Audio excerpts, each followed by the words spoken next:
Imagine a theater that's playing a movie you're super excited to see. Sure, it's a bit far away, but instead of focusing on the distance, you only mention it in passing and then go straight back to talking about how amazing the movie is. You tell your friend how incredible the actors are, how the story is mind-blowing, and how everyone's raving about it. The excitement in your voice almost overshadows that little detail about the theater being far away, and your friend starts to feel like they want to go too, distance or not. What you're doing here is subtle but powerful. By putting most of the attention on the positives and glossing over the negatives, you're actually making your friend more likely to agree with you. It's like setting a friendly little trap, only it's the kind of trap that feels good because it's inviting, not pushy. They start to think, maybe that distance doesn't really matter.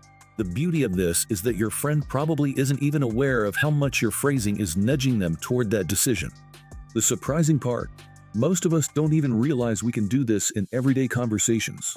It's almost like discovering you have a hidden superpower. And guess what? The experts at using this superpower are in the marketing world.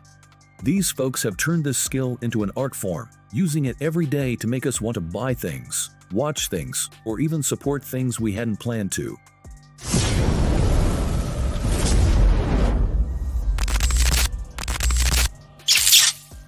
Let's take a classic example in advertising: chocolate.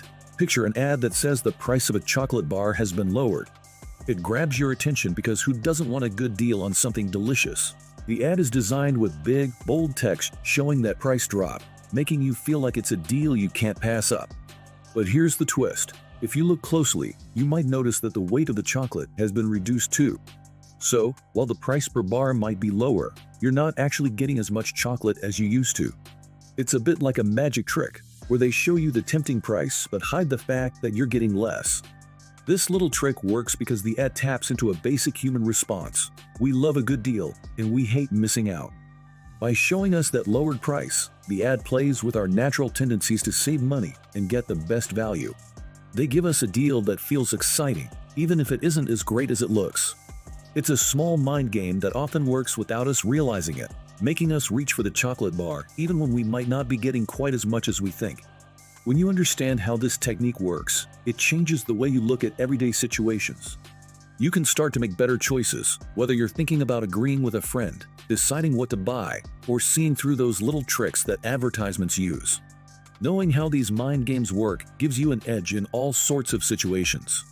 But it's not just about avoiding the traps. If you understand these strategies, you can also learn how to use them to influence others positively.